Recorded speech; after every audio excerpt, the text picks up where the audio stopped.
حي على الفلاح.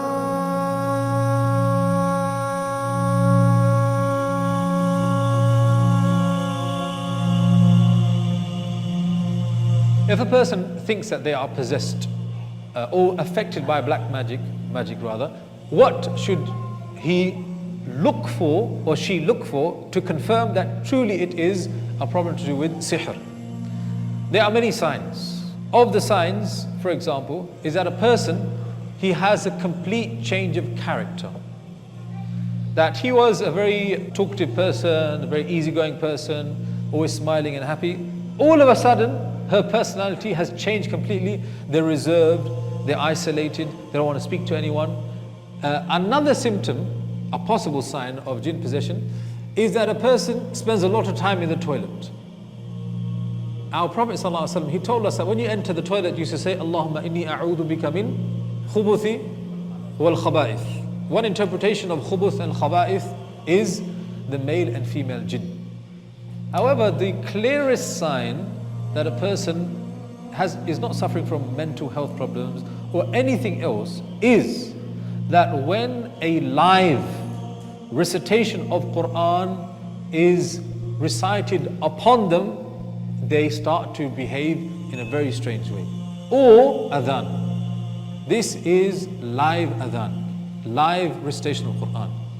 And this, to be honest, is almost 100% confirmation that this person has some kind of jinn problem. Now, if you did this and found that, you know what, I think I do have this problem, what should you do? Here, brothers and sisters, I want to give you a piece of advice. And that is, if you think you have a problem of this nature, you should try and treat yourself first before you ask somebody else. Why do I say this?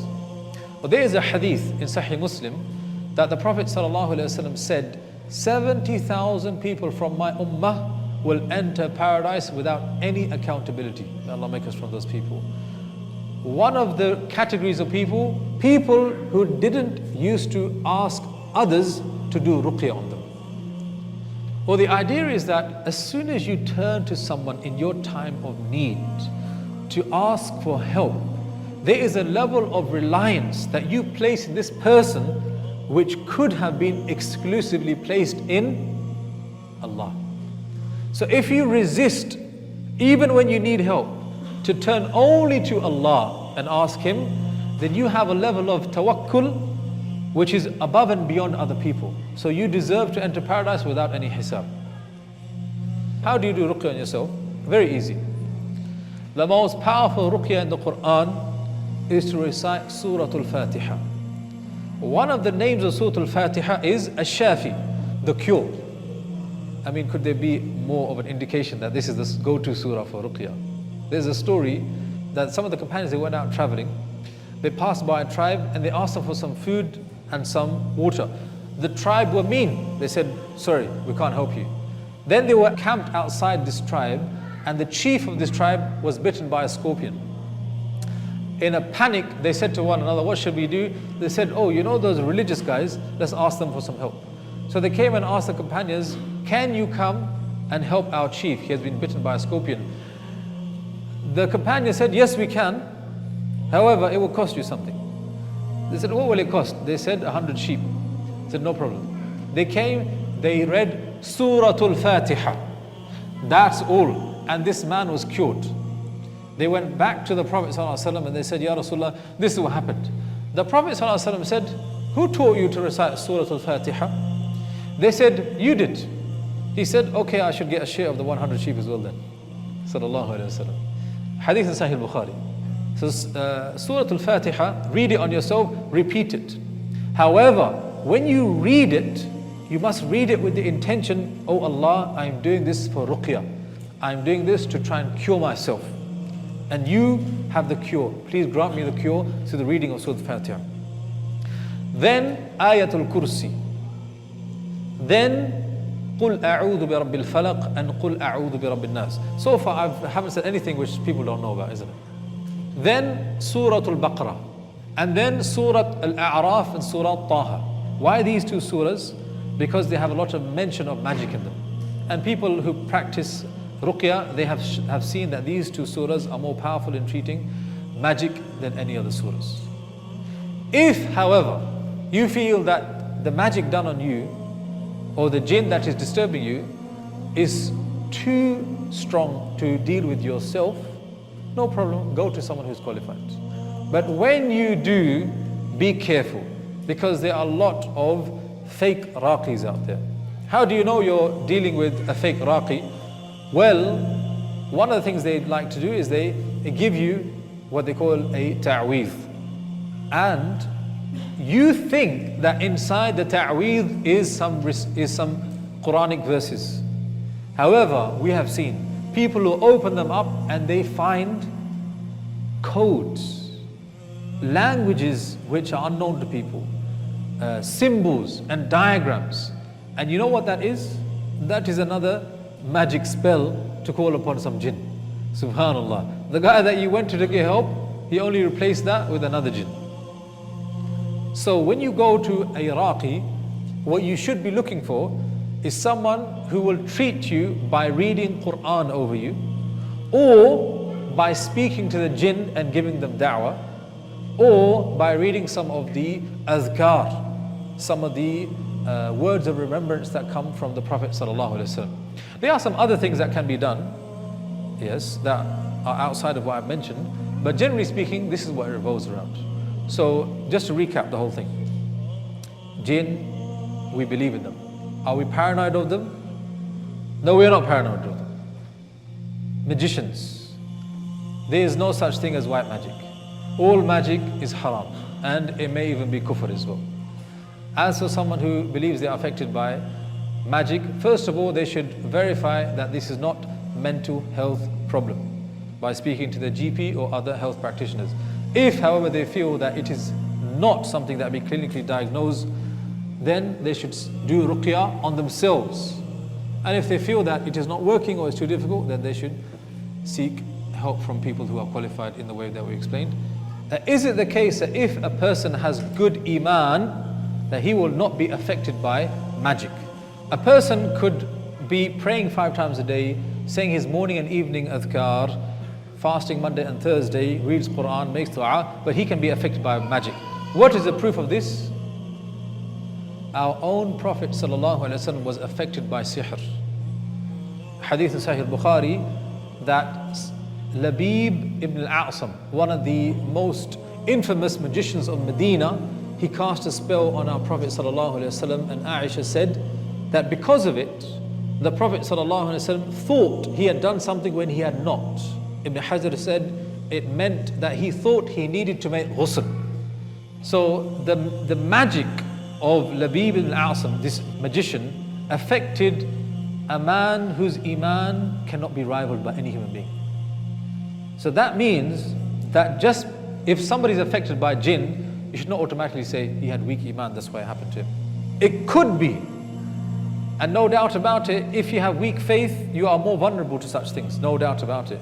Because the Prophet ﷺ, even though he had magic done on him by the most infamous and powerful magician, the extent of his impact was minimal. In a narration, when they went to undo the spell, which they said was placed inside a well in Medina, the Prophet ﷺ, instead of taking it out, he filled up the well. And he said, I feared that if we took it out, the magic could spread over all of the people of Medina. It was that powerful. So definitely saying your prayers on time, making your adhkar, reading Quran, making dua will protect you, no doubt about it. But is it a guarantee? It is not a guarantee. Because Allah tests people in different ways. If someone suffered from some medical problems, like cancer, the brother mentioned, is it possible to attribute that to sihr? Yes, it is. Now what do you do in that case? You have a medical problem which requires medical treatment, but we are saying that it could have been a spiritual cause. We say this is not a problem because ruqya, using Quran and adhkar, can be used to treat medical and spiritual problems. So like the hadith about the man bitten by a scorpion, that was a medical problem. So they use the spiritual cure for the physical ailment. So if a person has any type of problem, a headache, anything, he can always recite Quran and pray for the cure. However, what we are saying is that Allah has placed certain cures for certain diseases. So if you know that this is the cure for an infection, for example, then what Allah asks of you is to seek that cure. If it is in the border where it could be this, it could be that, you can use ruqya for anything. And if it is jinn, then what we know to be the cure is only ruqya. How do you know a jinn has entered your house? And what's the worst they can do? Yeah. You will probably never know a jinn has entered your house unless it starts to interfere with your life. So what should you do? You should take all precautionary means to stop evil jinn entering your house. And that's why I mentioned about learning the dua to say before you enter your home. One of the best ways to protect your house is to regularly recite Surah Al-Baqarah. If you can't recite it yourself, at least play it. Yeah? In terms of what the worst they can do, the worst could be very bad. So the brother was mentioning that, look, we have to be careful and vigilant about how we clean ourselves when we go to the toilet and use the bathroom. I just explained that jinn, one of the places that they live is inside the toilets. Also, we know that a person who has wudu, he has an extra layer of protection as well. So all of that, what it means is that when you use a toilet, a person should, number one, use it in the way that the Prophet ﷺ showed us, which requires a person to clean himself properly after they have used the toilet. And thereafter, a person should try and stay in wudu as much as possible. In a hadith, the Prophet ﷺ said, no one keeps their wudu except the believer. Meaning it is a sign from faith that a person, whenever he breaks their wudu, he quickly tries to make it again. The question is, where do jinn reside? There is no such thing as good jinn live in Aberdeen, for example, and bad ones live in Glasgow type of scenario. But what we know is that jinns in general live in where rubbish is, where waste is. Number two, in low-lying areas like valleys. And number three, which I mentioned, which is the toilets. So this is what we know. Now, if you are in a remote place, which is another place that you'll find, because I said abandoned places, what should you do? In that scenario, you should make this dhikr, أعوذ بكلمات الله التامة. This dhikr, the Prophet said, you should say this whenever you are in a remote place.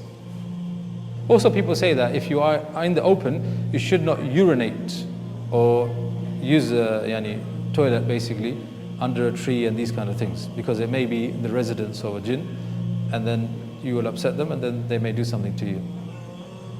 If you've been possessed by a jinn and you haven't lost your sanity, will you still be held accountable for your actions? The only time a person is not accountable for his actions is when they have lost their faculty of mind. So in the moments that a person's body is overtaken by a jinn, then the pen has been lifted from this person. To the extent that some of the people that do ruqya, one of the ways they get rid of jinn is that they will beat up the body of this person. When that person comes around, they cannot remember any of those beatings, nor do their bodies show signs of being beaten. What does that mean? It means that this person was not even mentally, rationally present. As for every other part of their life, they are responsible for what they are doing.